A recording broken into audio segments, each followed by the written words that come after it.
Bonjour, alors aujourd'hui vidéo particulière puisque je donne des cours cette année à l'ESGI, école, tiens, hop, ici, petite publicité gratuite, à l'ESGI donc, une école supérieure de génie informatique pour des bachelors première année qui débute en HTML, CSS et puis en PHP. Pour différentes raisons, la partie PHP a été un petit peu compliquée et du coup on n'a pas eu le temps de traiter un point important pourtant qui consiste à gérer les sessions dans une administration PHP justement, et donc de pouvoir voir un petit peu ce que c'est que les sessions. Puis je me suis dit que j'allais faire un petit topo sur le support que j'allais leur remettre, et en même temps une petite explication vidéo pouvait toujours leur être utile, et accessoirement pour ceux qui sont motivés bien sûr, c'est pas peut-être que tous n'y viendront pas, mais j'espère. Et puis je me suis dit que la vidéo pouvait intéresser d'autres personnes. Alors même si vous n'avez pas le cadre complet de la chose, je vais essayer de resituer et puis évidemment focaliser sur ces élèves-là, quitte à faire peut-être plus tard d'autres vidéos dans la thématique si mon cher public est intéressé, bien entendu. Ça faisait très longtemps que j'en avais pas fait de vidéo, faute de temps, entre autres choses. Et je m'en excuse, mais bon, il y a des priorités, vous vous en doutez tous. Alors, dans l'idée de notre construction, donc on avait effectivement construit en cours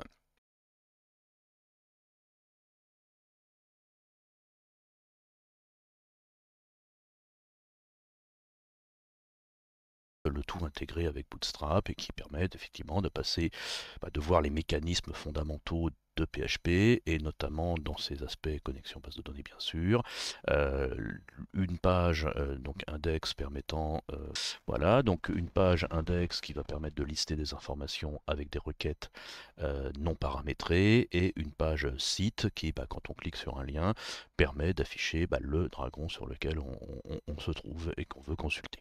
Alors, pour information, pour que tout le monde puisse se remettre dans le contexte, ça donnait un truc de ce genre-là, donc que je vois le retour, c'est-à-dire que la première page listait les dragons, requête standard, non paramétrée, utilisant PDO pour resituer aussi, et quand on clique sur un dragon ou enfin sur le bouton voir, eh bien on se rend sur le site du dragon.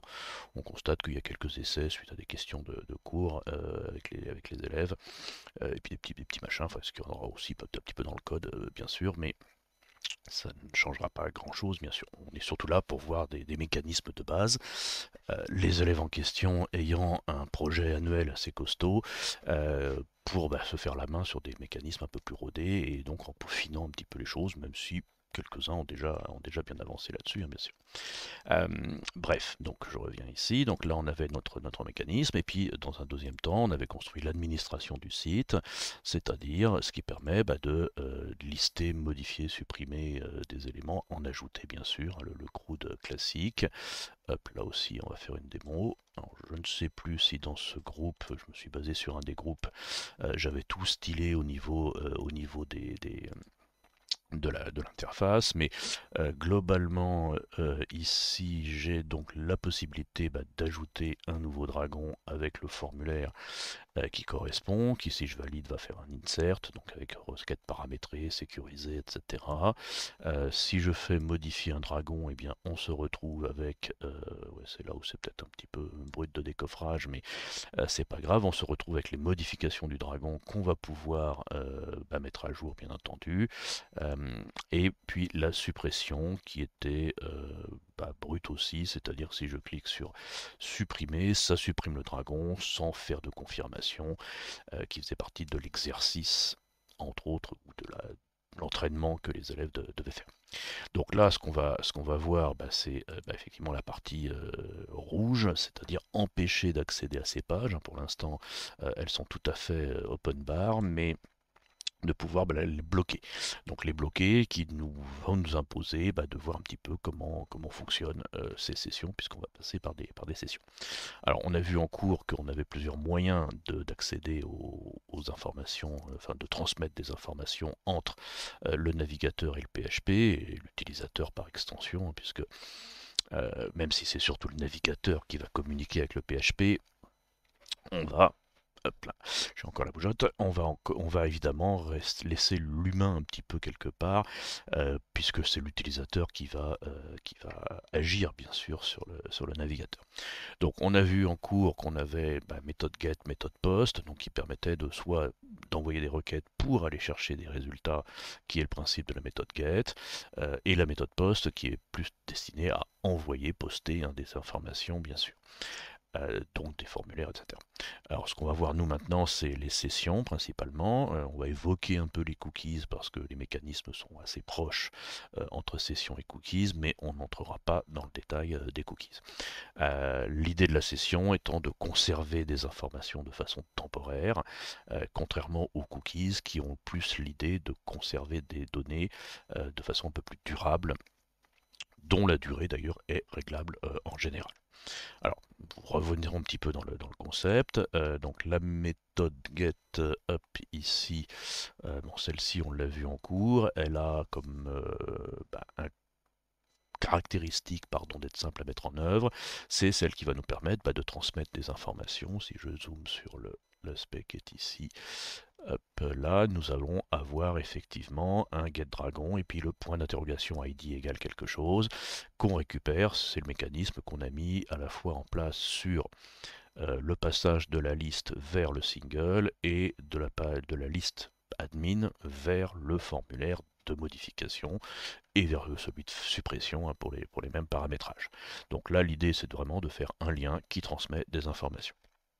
Celles-ci sont évidemment récupérables côté PHP, je n'ai pas mis le détail ici puisqu'on les avait vus en cours, c'est-à-dire avec une variable $_get qu'on va filtrer, vérifier, etc. pour s'assurer que les données reçues sont correctes. Dans le même esprit, on avait également vu les variables post, donc variable post, alors que j'ai illustré ici, mais de manière un peu brute, mais on passe en fait par des formulaires pour ce genre de choses.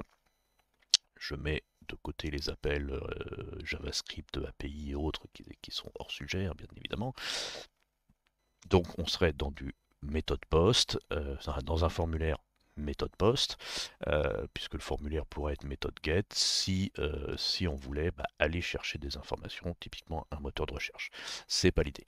Donc là, j'ai donc effectivement méthode post qui va envoyer des requêtes dans le corps de la requête, donc relativement invisibles par rapport au navigateur. Ils n'apparaissent pas sur la barre d'adresse. Et puis le PHP va recevoir les données et dans notre cas de figure évidemment les insérer dans la base ou les mettre à jour dans la base ou supprimer dans la base selon ce que l'on veut faire bien sûr, et ensuite renvoyer une réponse dans l'autre sens après le traitement. Donc ça, pas de souci. Alors les sessions, c'est un mécanisme un peu plus complexe. Vous constatez, il y a plus de choses dans mon diagramme. Typiquement, si je zoome un petit peu, on va donc accéder à une page. On va détailler un petit peu plus juste après. L'idée de cette page, c'est que elle va donc se connecter, ou s'envoyer envoyer vers le serveur une requête, lequel va démarrer une session et donc renvoyer un cookie de session. C'est pour ça que les deux mécanismes sont proches. C'est que la session est en fait un cookie qui est déposé sur le navigateur de l'utilisateur et qui est retransmis à chaque fois qu'on retourne faire une requête vers le serveur. C'est un échange permanent de l'identifiant de la session qui va être transmis dans les deux sens, aussi bien dans un sens que dans l'autre pour vérifier qu'il est toujours actif, bien entendu. Le cookie va associer des données qui par contre vont rester côté serveur, présentes et accessibles uniquement à l'utilisateur, dont le numéro de session, le PHP SesID, SesID, oui, PHP SesID, comme l'ID de session, tout simplement, qui a sans doute une allure un peu plus cryptée, un peu moins évidente que ABC 1, 2, 3, 4, etc. Mais peu importe, c'est-à-dire qu'il va nous renvoyer ce cookie, et tant que le cookie est actif, eh bien, les données qui sont stockées côté serveur resteront accessibles par l'utilisateur correspondant donc. Mais les données restent côté serveur. Si jamais ce ID de session disparaît, eh bien les données vont s'auto-détruire au bout d'un certain temps côté serveur, mais ne seront plus accessibles de l'extérieur de toute façon à partir du moment où cette session est expirée. La limite par défaut étant réglable, mais tourne autour de 20 minutes. Sur la plupart des configurations, ça peut être plus, ça peut être moins selon le degré de, j'allais dire de paranoïa, mais c'est un peu ça, de l'administrateur. Alors sachant que les sessions sont plus sécurisées par nature puisqu'elles restent côté serveur et elles ne circulent pas sur Internet, ou du moins pas de la même façon et pas aussi souvent que les informations. Elles peuvent être, alors elles sont souvent stockées dans des fichiers qui sont stockés dans un dossier temporaire qui est donc purgé régulièrement par le système quand le système est bien configuré, mais peuvent être stockés dans certains cas dans des bases de données ou dans des mémoires de type Redis, même cached ou autre. Mais là, on rentre pas dans ce détail. Les cookies, bah, c'est à peu près la même chose, hein, puisque on est sur un mécanisme assez comparable, c'est-à-dire que quand l'internaute accède à une page, eh bien, il va envoyer une requête, ça va démarrer une session, non, en fait, ça va démarrer des cookies ici, mais j'ai dû faire un copier-coller un peu hâtif, et on va renvoyer donc de toute façon le cookie ou les cookies qui vont être stockés côté navigateur, lequel va stocker donc ces données, et à chaque fois qu'on va faire des échanges vers le serveur, eh bien, on renvoie les cookies qui nous reviennent en retour avec une date d'expiration, laquelle peut être actualisée et généralement est actualisée, c'est-à-dire que si on lui fixe une durée de 1 an, bah, il va être envoyé et va nous renvoyer et ça va prolonger généralement d'autant la durée de stockage. Côté client ce coup-ci, contrairement aux sessions qui sont principalement côté serveur. Donc la conséquence de ça, c'est que bah, ils sont stockés côté client, donc accessibles côté client. Ils sont persistants dans la mesure où bah, le client ne vide pas ses cookies, bien sûr, ou n'est pas en navigation privée, bien entendu. Je mets de côté ces éléments-là. Euh, mais donc accessible côté client. Attention, on peut les consulter dans le navigateur. Il faut donc éviter de stocker des mots de passe en clair ou des choses comme ça avec les cookies, hein, bien sûr. De toute façon, stocker les mots de passe en clair n'est pas une bonne idée en général de toute manière. Donc elles sont bah, pas très sécurisées et du coup les cookies sont souvent encodés, cryptés, machin, etc. De manière à être le moins lisible possible sur la plupart des systèmes. La taille de stockage est limitée, je ne sais plus à combien, mais souvent par le navigateur. Euh, alors, ça c'est un peu le principe. Alors, notre cas d'usage va être bah, de voir un peu comment travailler les sessions justement et de mettre ça en place dans un système de login, donc de connexion entre le client et le serveur, enfin entre l'utilisateur. Donc on passera au code un petit peu après, je resitue un petit peu la chose. On va effectivement créer plusieurs fichiers, donc un fichier de login, je les avais ici, alors que j'ai appelé admin.php dans ce schéma-là, mais c'est celui où il y aura un formulaire de connexion, lequel formulaire de connexion bah, va faire tout un tas de choses, comme vous pouvez le constater, on va détailler un petit peu, de manière à faire cette authentification. Alors, première chose à faire étant évidemment bah, d'envoyer les données saisies par le formulaire par l'utilisateur. J'ai simplifié en enlevant le navigateur pour ces schémas de séquence.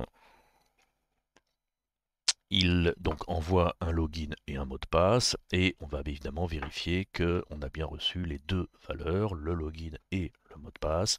Sinon, eh bien, on va renvoyer une erreur ou gérer l'erreur. On a vu en cours comme on pouvait bah, soit faire un arrêt brutal, soit une redirection, soit mettre des messages, enfin peu importe, aspect qu'on a abordé, qu'on ne reviendra pas dessus. Ensuite, si jamais on a bien reçu l'identifiant et le mot de passe, eh bien on va aller chercher dans la base de données l'utilisateur qui correspond. Alors c'est là où il y a plusieurs méthodes pour procéder, enfin plusieurs méthodes pour procéder à la chose. Une qui consisterait à aller chercher l'identifiant, enfin un utilisateur qui correspond à l'identifiant et au mot de passe qu'on a saisi en le recryptant au passage. L'autre, celle qu'on va voir, peut-être un peu plus moderne, on va dire ici, on va récupérer, on va juste envoyer le login à la base de données, elle va nous renvoyer le mot de passe crypté et on va vérifier si le mot de passe haché ou crypté, enfin plutôt haché d'ailleurs, est bien le même, bien entendu. Donc on va utiliser pour ça une fonction qui s'appelle password verify, qui va permettre de vérifier le mot de passe et donc de bien s'assurer que ce mot de passe a bien été bien encodé des deux côtés de la même façon et donc est identique. Alors ça suppose, précision à toutes fins utiles, que pour que cette méthode fonctionne, puisqu'on ne va chercher que le login, il faut qu'il y ait des logins qui soient uniques dans la base pour éviter justement que des utilisateurs soient, comment dire, portent le même login, puisqu'on irait dans ce cas-là récupérer plusieurs mots de passe et forcément c'est pas tout à fait ce qu'on cherche, bien sûr. En général, un login est unique. Un pseudo peut être différent, mais un login est unique, bien entendu. Si jamais on trouve l'utilisateur et que il ne correspond pas à un mot de passe, je vais le régler tout de suite. Évidemment, dans tous les cas, on aura des messages d'erreur ou des gestions des erreurs, hein, bien sûr. Si jamais on trouve l'utilisateur et correspondant au mot de passe, eh bien on va démarrer la session et donc on va utiliser un session start qui va nous permettre de faire ce démarrage de session. Ensuite, une fois que cette session est démarrée, alors attention, précaution, cette ligne-là doit être faite avant le moindre affichage de vos pages, entre autres parce que il ne faut pas qu'il y ait eu des choses qui soient déjà envoyées au navigateur. Il faut que ce soit dans les en-têtes de la réponse que les sessions soient placées. Enfin, que le cookie de session soit envoyé en tout premier, donc aucun affichage. On en reparle dans la partie code. Ensuite, une fois qu'on a démarré la session, eh bien, on peut remplir les éléments de la session, hein, tout simplement. C'est-à-dire, ce sont des variables qui s'appellent $_session et dans lesquelles on va stocker des valeurs d'une façon ou d'une autre. Côté serveur, toujours, et j'insiste bien dessus. À l'utilisation, parce que bien entendu, si on met en place des sessions pour se connecter, eh bien, il faudra modifier toutes les pages pour vérifier si l'utilisateur est toujours connecté et a le droit d'utiliser la page. Donc, on va se contenter de mettre en place, vous êtes connecté, vous avez le droit, mais on l'a constaté juste là, à l'écran précédent, ici. On peut ici mettre des sessions, le ID du user, le login du user, mais on pourrait aussi mettre en place des notions de droit, c'est-à-dire qui donnerait accès aux utilisateurs à certaines pages et pas à d'autres, mais ce serait la même logique, c'est-à-dire de stocker des choses supplémentaires et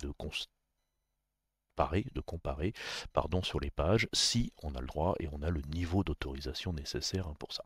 Bon, ce qui devrait être un petit exercice faisable par la plupart des élèves en tout cas, et des gens en général.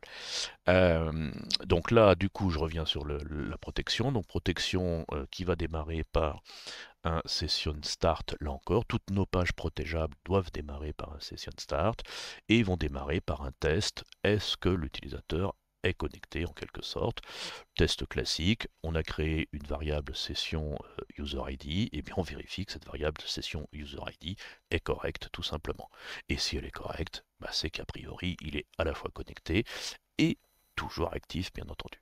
Si jamais la session n'est plus active, bien entendu, eh bien on va lui refuser la page et généralement le rediriger vers la page de login ou vers une page d'erreur ou etc. etc. Dernier élément non négligeable et pas toujours obligatoire, c'est le bouton se déconnecter. Alors pourquoi il n'est pas obligatoire? Parce que la session va s'expirer de toute manière, mais parfois il est préférable de pouvoir, chose qu'on fait en théorie, c'est-à-dire on s'éloigne de notre ordinateur, on se déconnecte avant de s'éloigner. On n'attend pas 20 minutes que ça s'autodétruise avant de s'éloigner de l'ordinateur, donc on essaye de penser à se déconnecter. Ou bien on passe en mode veille avec un écran qui est verrouillé ou autre. Tout le monde ne le fait pas forcément. Un bouton logout ou je ne sais plus comment je l'ai appelé, mais peu importe, c'est sans doute le nom le plus adapté. Ou on va arriver sur une page PHP qui sera très simple. On démarre la session pour la détruire. Ça peut paraître absurde, mais Session Start met en place des mécanismes qui font que il faut nécessaire de le mettre. Et une fois qu'elle est détruite, eh bien, on redirige vers une autre page, genre au revoir, à bientôt, vous pouvez partir manger des croissants, ou que sais-je, bien sûr. Donc ça, c'est le principe général de notre système, bien sûr. Alors pour ça, on va passer par quelques lignes de code, bien entendu, quelques pages de code, bien sûr, et du coup, hop, on va changer d'outillage. est-ce que je vais fractionner mon écran? Ouais, tiens, je vais fractionner mon écran puisque on va avoir l'administration qui est là. Hop, je m'organise vite fait. Ici et là. Donc, hop, ici et là. Et on zoomera dès que possible. Alors, on va donc déjà mettre en place les différents fichiers qui vont nous servir. Euh, alors, chose importante bien sûr, pour qu'on puisse se connecter, il faut pouvoir avoir un compte évidemment qui existe. Et pour cela, eh bien, on va, alors pour le coup, pas faire une page création du compte parce que ce serait un simple formulaire, mais ça entraînerait sur des vérifications, ben justement, est-ce que l'utilisateur n'existe pas, etc. Et s'il existe, est-ce qu'on va, etc. Bon, je vous laisse imaginer la mécanique qu'il peut y avoir derrière la création d'un compte. C'est pas très compliqué, mais c'est pour les élèves de l'ESGI, ça fait partie des choses que vous avez à faire, il me semble, dans le projet annuel. Et donc, je vous laisse le suspense par rapport à ça. Du coup, débrouillez-vous pour le faire, la création du compte. Il n'empêche que nous, il nous faut quand même un compte, donc on va le faire alors de manière pas forcément super propre. C'est-à-dire je vais créer un fichier qui va à la fois créer ma table utilisateur en exécutant une requête et ensuite insérer un utilisateur dedans. Donc pour ça, allons-y. Donc on va créer une page temporaire que en théorie on autodétruit, que je vais appeler create.php. Ici, donc que je puisse voir.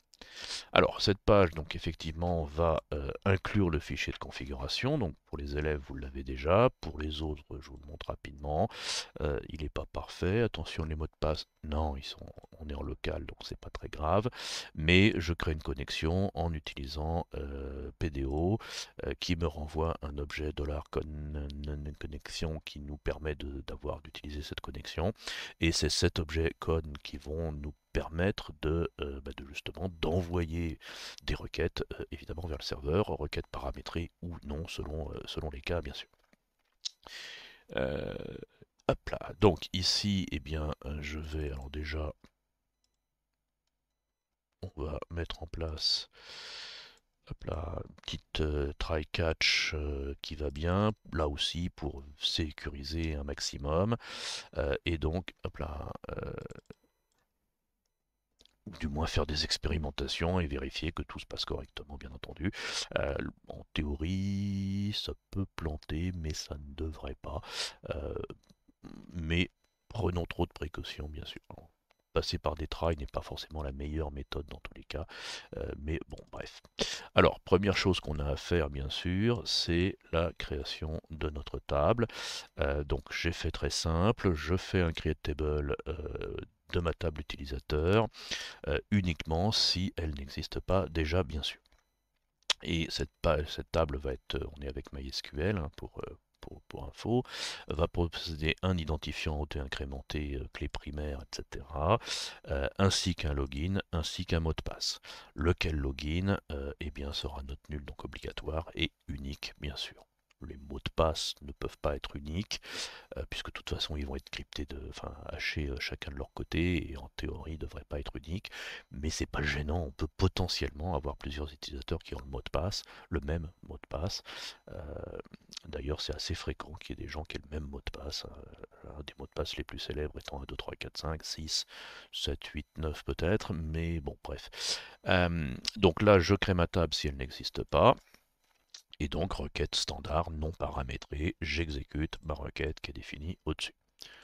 Ensuite, je vais définir deux variables. Hop là, donc dollar, je les ai appelés login, oula, qu'on va appeler Richnou, c'est moi, et puis un dollar password, et on va mettre un mot de passe. Alors qu'est-ce qu'on va mettre comme mot de passe? Alors un truc super costaud, qui est un pas trop mauvais mot de passe, même si peut-être un peu long. Il manque peut-être un petit symbole dollar ou quelque chose comme ça. Hop là, tiens, il était une fois dollar, un petit chaperon rouge. Ou tiens, livre, parce que le dollar en ce moment. Euh, Neutralité. Alors donc du coup j'ai mis un petit mot de passe plutôt fort, je pense. Et on va évidemment envoyer ce mot de passe, et avant surtout, on va le hop là, utiliser une fonction password hash qui va me permettre de encoder. Hop là, qu'est-ce que me dit ça? Oula, elle me dit beaucoup de choses. Créer un nouveau password hash en utilisant un strong way hashing algorithm. Donc, hop. Voilà. Le côté strong est intéressant, le côté one way était aussi intéressant, ça veut dire qu'on ne peut pas le déhacher, et donc on va avoir quelque chose de relativement sécurisé, bien entendu. Si je fais un print de ce password, juste pour information, chose qu'on n'est pas censé faire bien entendu, et que j'exécute mon code, alors, évidemment il va se lancer de l'autre côté, mais ça, hop, je m'y attendais. Hop là, on va avoir effectivement, comme vous pouvez le constater, un mot de passe qui est, on va dire, plutôt résistant si on le stocke dans la base de données, bien entendu. Il n'a pas été stocké, mais je n'ai pas encore fait l'insert, mais vous voyez qu'on a quelque chose de à peu près pas très lisible. Donc, revenons à nos moutons. J'ai donc, créé mon password. J'ai écrasé la même variable, peu importe. Et ensuite, eh bien, on va bien entendu construire notre requête. Hop, c'est-à-dire ici, c'est-à-dire un insert dans la base des utilisateurs avec un login et un password bien entendu, correspondant à notre login qu'on vient d'avoir ici Richnou et notre mot de passe ici qui correspond. Sous-entendu, là pour le coup, requête préparée, on a vu ça, qui nous permet de dire on va remplacer le $login par le login, le $password par le password, crypté, enfin haché, et ensuite exécuter la requête et puis faire un petit message, l'utilisateur a été ajouté, bien entendu. Donc, hop, je réexécute, et là on a bien l'utilisateur ajouté avec succès. Si je réexécute la chose, eh bien, on constate qu'on a une erreur, là encore parce que l'utilisateur existait déjà et on a donc une duplicate entry de l'utilisateur. Je ne sais pas si vous voyez bien le... Hop, hop, hop, hop. Vous voyez mieux là maintenant. On a bien le duplicate entry Richnou parce que on avait mis une contrainte unique sur notre table. Donc on a bien notre mot de passe avec notre utilisateur, avec mon mot de passe. Enfin, je m'en souviens de celui-là, mais je le mets stocké là exprès pour... là aussi, en principe, on ne le stockerait pas, bien sûr, en clair.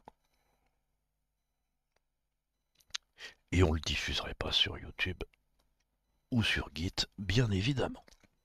Alors, une fois qu'on a ça, eh bien, on a lancé, on va pouvoir passer à la suite, c'est-à-dire notre formulaire de connexion. Donc, formulaire de connexion qui va hop là, se passer en deux temps, même principe que le formulaire qu'on a utilisé dans la méthode get, c'est-à-dire que, alors je vais créer j'avais dit que je l'appelais admin.php par exemple. Donc comme pour le formulaire qu'on avait déjà vu ici, hop, zoom, et ici on va se rendre sur admin tout de suite. Voilà. Est-ce que je peux réduire ça encore un peu? Ouais, ouais. Donc ici, eh bien, on va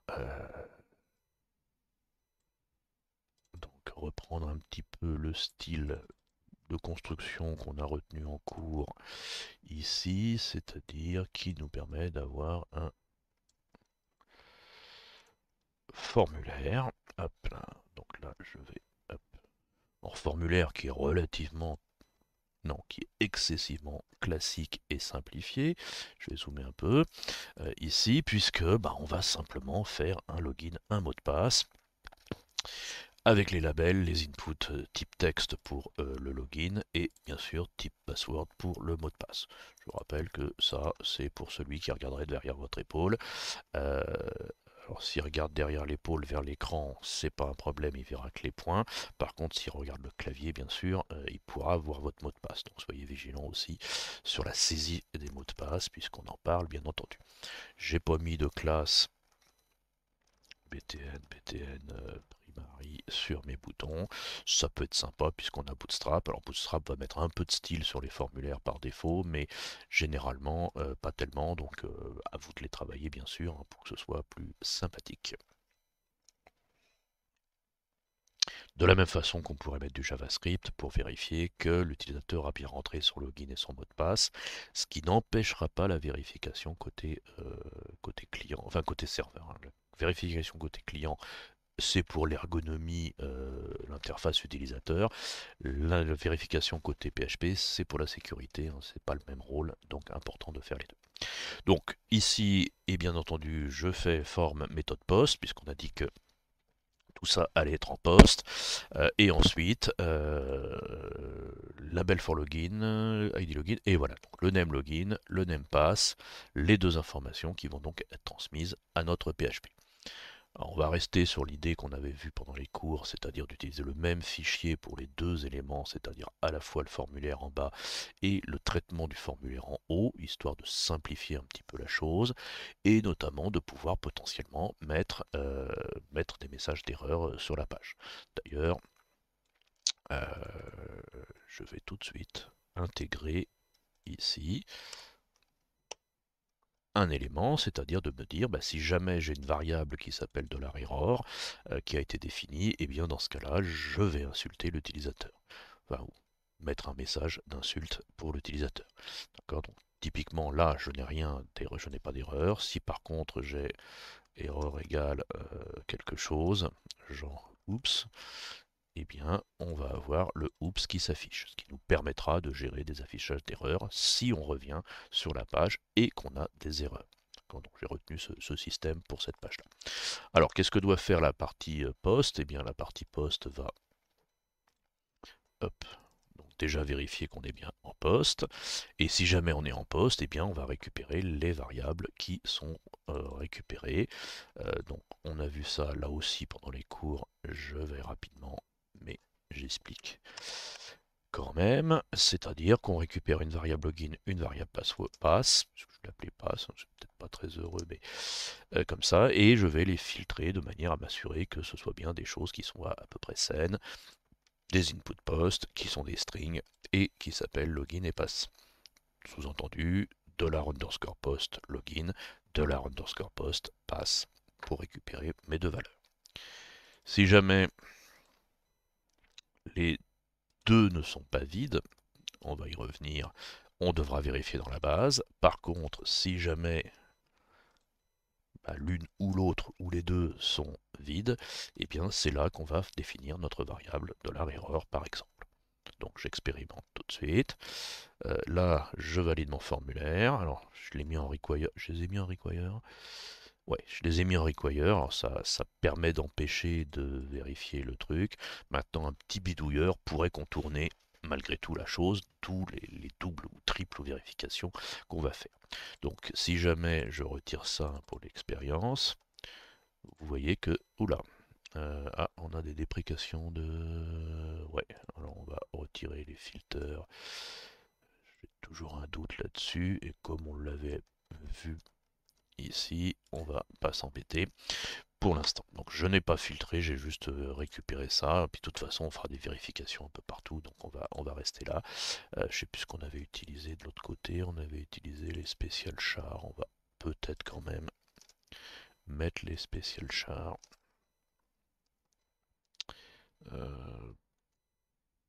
Pas sûr que ce soit la meilleure idée pour des mots de passe, puisque les mots de passe peuvent avoir des caractères spéciaux, donc on va laisser tel quel pour ce cas de figure-là, pour éviter les problématiques de justement caractères spéciaux qui peuvent arriver dans les mots de passe, et voire qui doivent arriver dans les mots de passe. Donc là, vous constatez que j'ai mon message d'erreur parce que j'ai validé sans avoir rempli. Si j'en remplis qu'un, j'ai le message d'erreur. Si je remplis les deux, je n'ai pas le message d'erreur. J'ai pas encore rempli ce qui va ici, bien sûr. Alors, comment ça va se passer ici? Bien, c'est là où on va déjà faire notre requête vers le serveur. Donc requête assez simple là pour le coup, c'est-à-dire qu'on va chercher dans la table des utilisateurs le ID à toutes fins utiles, oui, si, pour le stocker justement, le login, le mot de passe. Depuis cette table des utilisateurs et dont le login a bien été transmis. On prépare la requête, on l'envoie, on exécute, assez classique. Et ensuite, eh bien, on va récupérer les informations du user. On est parti sur du fetch assoc, c'est-à-dire de récupérer des tableaux associatifs, évidemment. Toujours vérification, si jamais notre requête renvoie un utilisateur, bah, c'est qu'on a un utilisateur. Si elle ne renvoie pas d'utilisateur, c'est que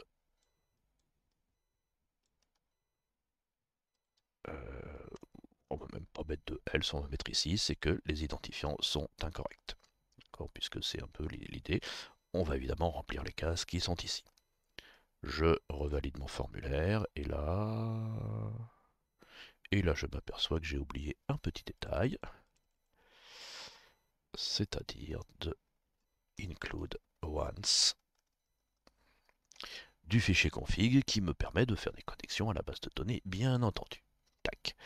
Donc je renvoie le formulaire et là vous voyez que j'ai bien identifiant incorrect, bien entendu.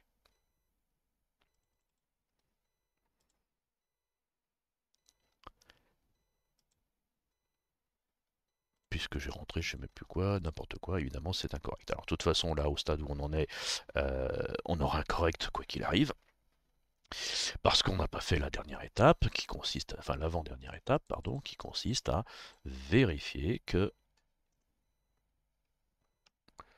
le password verify, donc celui qui fonctionne avec celui qu'on a vu tout à l'heure, c'est-à-dire c'est le copain du password hash, le password verify nous permet de, qu'est-ce qu'elle nous dit, la documentation, hop là,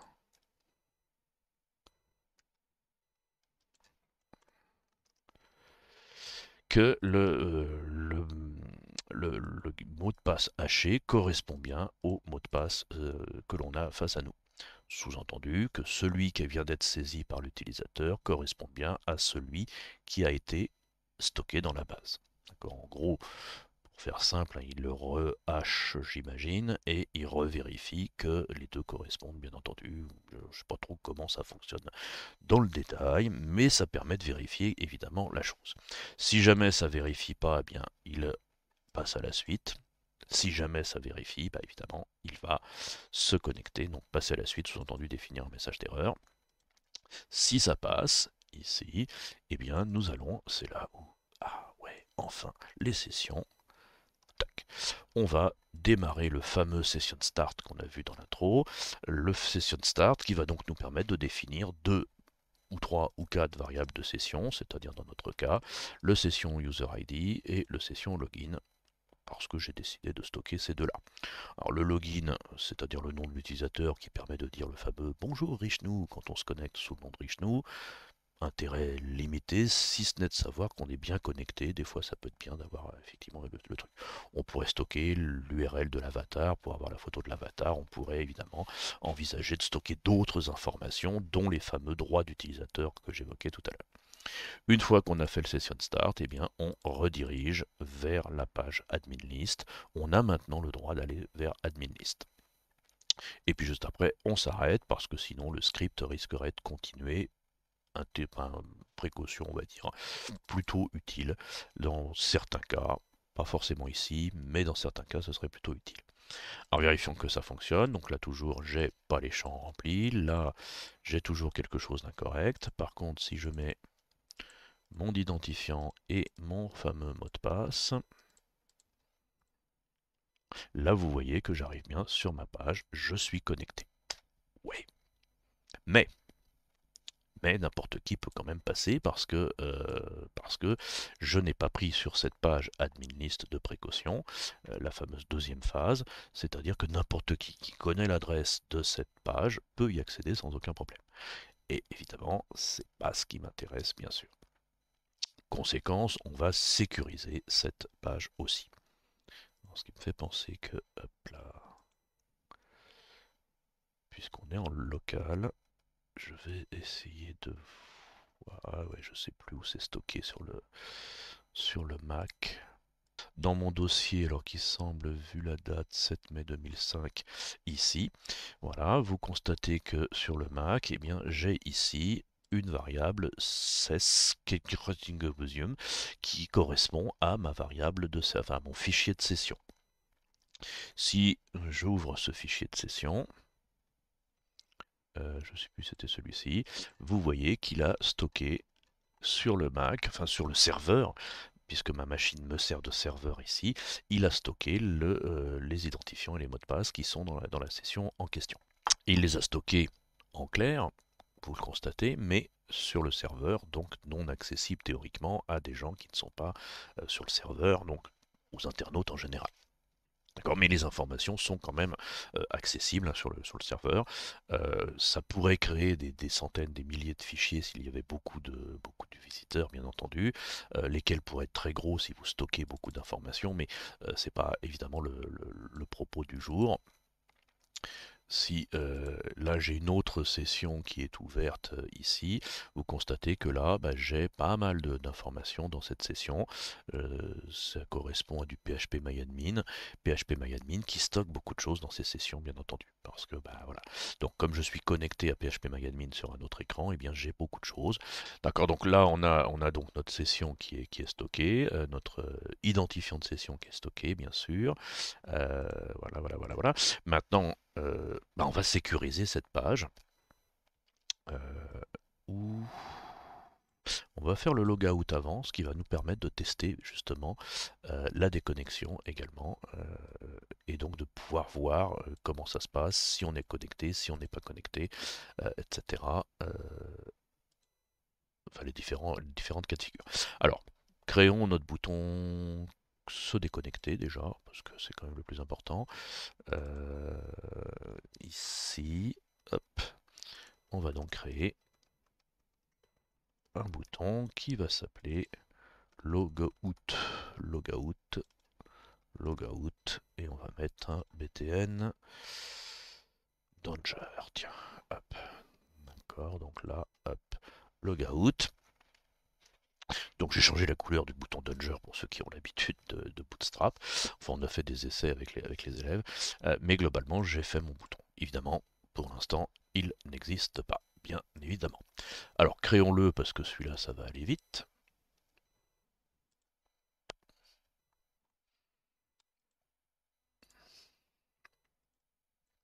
Donc je crée un fichier, hop, nouveau fichier PHP logout. Donc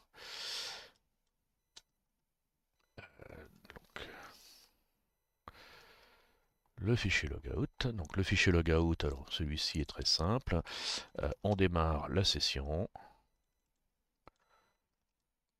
On détruit la session, sous-entendu on détruit le fichier correspondant à la session, et puis bah, évidemment, soit on met un message, vous êtes déconnecté, soit bah, on redirige vers le formulaire de connexion par exemple.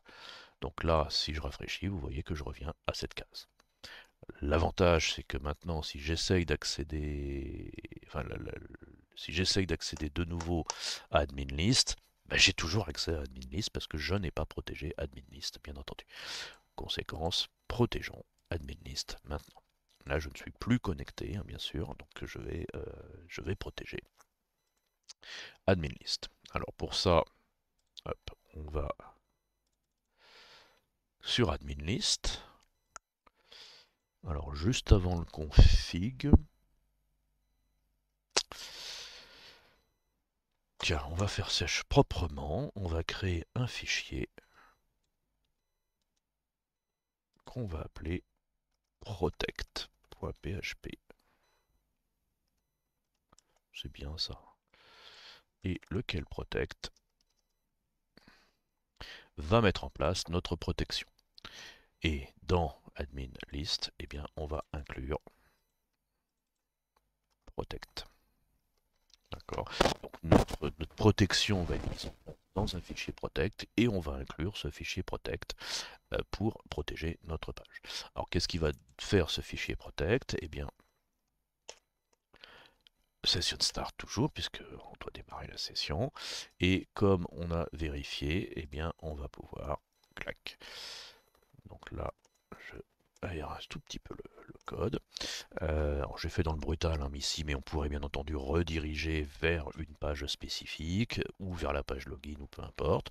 Là, notre protect vérifie si notre session user ID n'est pas, point d'exclamation, hein, j'insiste ici, donc n'est pas is set, c'est-à-dire qu'il n'est pas défini.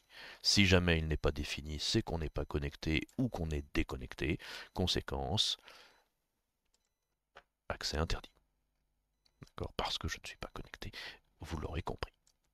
Si je reviens ici avec mon Richnou, avec mon mot de passe que j'aurais vraiment dû faire plus court, hop là, il était une fois un petit chaperon rouge. Là, vous voyez que maintenant j'ai accès à cette page et si je rafraîchis ma page, j'ai toujours accès à ma page. D'accord, donc c'est le principe même de la session.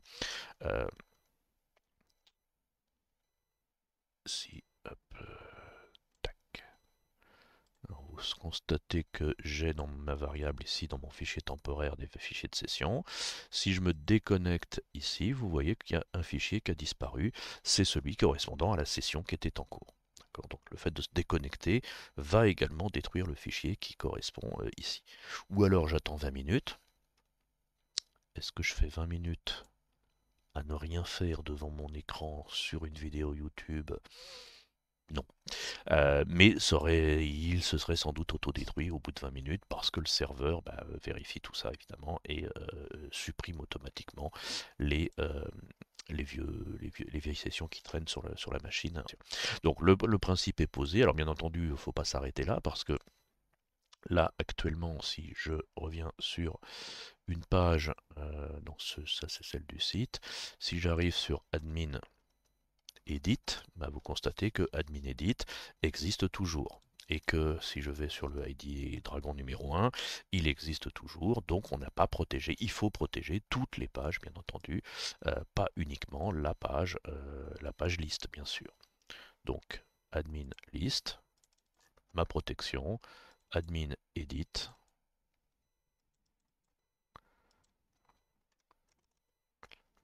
ma protection, admin delete, ma protection. Et puis on procède comme ça pour toutes les pages qui ont besoin d'être connectées. On les fait, on leur demande le gardien, bien entendu. Celle-ci est maintenant connectée, plaf, je suis renvoyé ici. On peut peaufiner un tout petit peu là, le protect, hein, plutôt qu'à mettre un accès interdit. On pourrait rajouter un ahref, se connecter. À, vers la page qui s'appelle, on l'a appelé admin.php. Voilà, et là on revient sur un circuit, on ne laisse pas l'utilisateur quand même totalement démuni. On essaye de faire les choses propres, bien entendu. Voilà, à très bientôt, au revoir.